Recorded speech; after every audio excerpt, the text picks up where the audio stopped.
अथ एकादशोऽध्यायः विश्वरूपसन्दर्शनयोगः। अर्जुन उवाच मदनुग्रहाय परमं गुह्यमध्यात्मसंज्ञितं यत्त्वयोक्तं वचस्तेन मोहोऽयं विगतो मम। भवाप्ययौ हि भूतानां श्रुतौ विस्तरशो मया त्वत्तः कमलपत्राक्ष माहात्म्यमपि चाव्ययम्। एवमेतद्यथार्थत्वम् आत्मानं परमेश्वर द्रष्टुमिच्छामि ते रूपम् ऐश्वरं पुरुषोत्तम। मन्यसे यदि तच्छक्यं मया द्रष्टुमिति प्रभो योगेश्वर ततो मे त्वं दर्शयात्मानमव्ययम्। श्रीभगवानुवाच पश्य मे पार्थरूपाणि शतशोऽथसहस्रशः नानाविधानि दिव्यानि नानावर्णाकृतीनि च। पश्यादित्यान् वसून् रुद्रान् अश्विनौ मरुतस्तथा बहून्यदृष्टपूर्वाणि पश्याश्चर्याणि भारत। इहैकस्तं जगत्कृत्स्नं पश्याद्य सचराचरं मम देहे गुडाकेश यच्चान्यद्द्रष्टुमिच्छसि। न तु मां शक्यसे द्रष्टुम् अनेनैव स्वचक्षुषा दिव्यं ददामि ते चक्षुः पश्य मे योगमैश्वरम्। सञ्जय उवाच एवमुक्त्वा ततो राजन् महायोगेश्वरो हरिः दर्शयामास पार्थाय परमं रूपमैश्वरम्। अनेकवक्त्रनयनम् अनेकाद्भुतदर्शनम् अनेकदिव्याभरणं दिव्यानेकोद्यतायुधम् दिव्यमाल्याम्बरधरं दिव्यगन्धानुलेपनं सर्वाश्चर्यमयं देवम् अनन्तं विश्वतोमुखम्। दिवि सूर्यसहस्रस्य भवेद्युगपदुत्थिता यदि भासदृशी सा स्यात् भासस्तस्य महात्मनः। तत्रैकस्तं जगत्कृत्स्नं प्रविभक्तमनेकधा अपश्यद्देवदेवस्य शरीरे पाण्डवस्तदा। ततः स विस्मयाविष्टो हृष्टरोमा धनञ्जयः प्रणम्य शिरसा देवं कृताञ्जलिरभाषत। अर्जुन उवाच पश्यामि देवांस्तव देवदेहे सर्वांस्तथा भूतविशेषसङ्घान्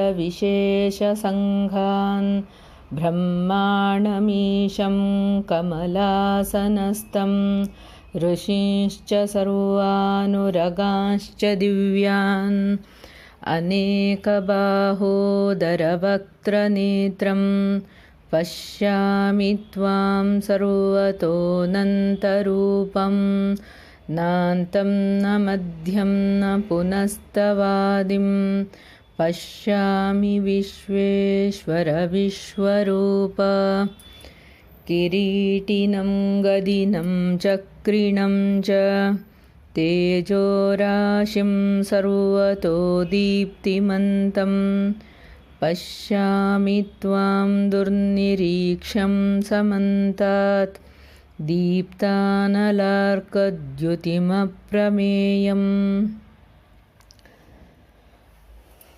त्वमक्षरं परमं वेदितव्यं त्वमस्य विश्वस्य परं निधानं त्वमव्ययशाश्वतधर्मगोप्ता सनातनस्त्वं पुरुषो मतो मे अनादिमध्यान्तमनन्तवीर्यम् अनन्तबाहुं शशिसूर्यनेत्रं पश्यामि त्वां दीप्तहुताशवक्त्रं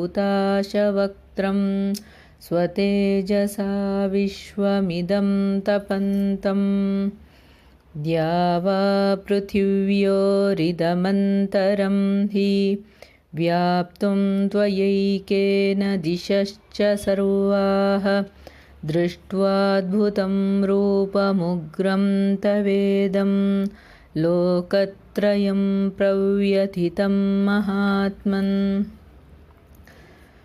अमीहि त्वां सुरसङ्घा विशन्ति केचिद्भीताः प्राञ्जलयो गृह्णन्ति स्वस्तीत्युक्त्वा महर्षिसिद्धसङ्घाः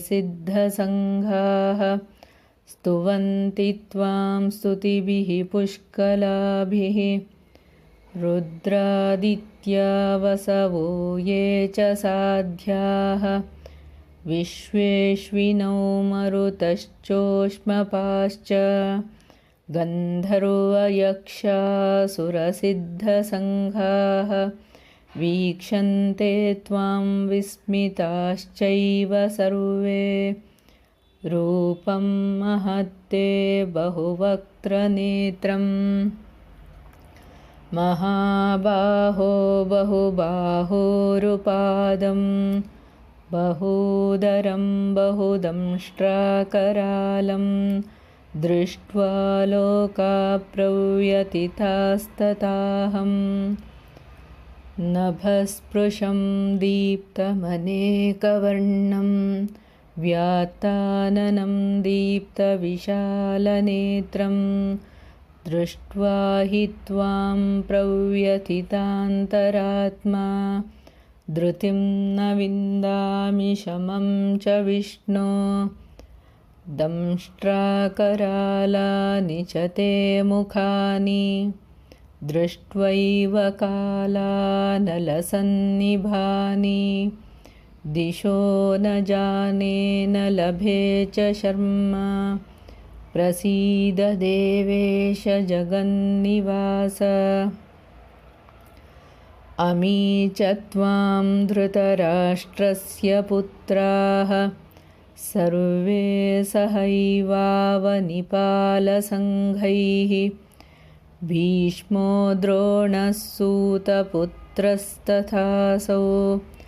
सहास्मदीयैरपि योधमुख्यैः वक्त्राणि ते त्वरमाणा विशन्ति दंष्ट्राकरालानि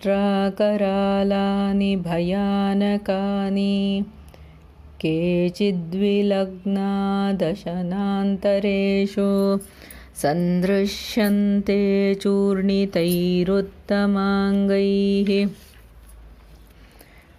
यथा नदीनां बहवोऽम्बुवेगाः समुद्रमेवाभिमुखा द्रवन्ति तथा तवामी नरलोकवीरा विशन्ति वक्त्राण्यभिविज्वलन्ति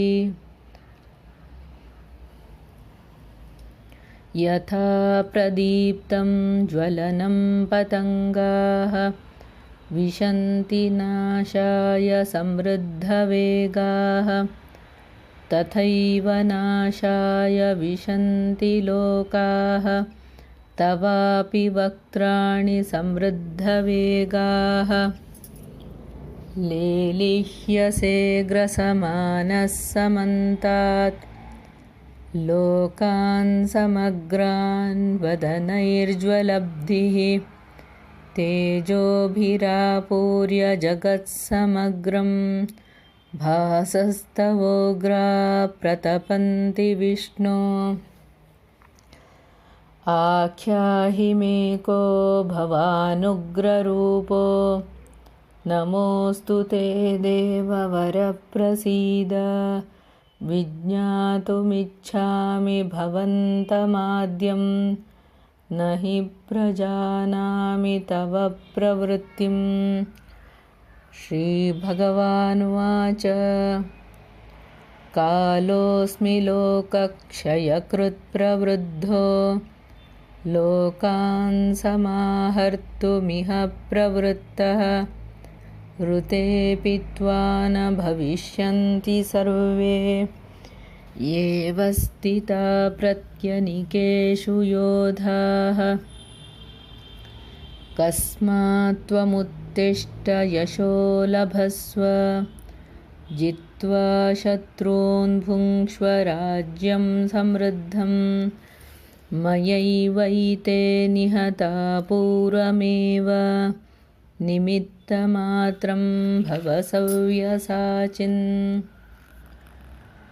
द्रोणं च भीष्मं च जयद्रथं च कर्णं तथान्यानपि योधवीरान् मया हतास्त्वं जहिमा व्यतिष्ठा युध्यस्व जेतासि रणे सपत्नान् सञ्जय उवाच एतच्छ्रुत्वा वचनं केशवस्य कृताञ्जलिर्वेपमानः किरीटी नमस्कृत्वा भूय एवाह कृष्णं सगद्गदं भीतभीतप्रणम्य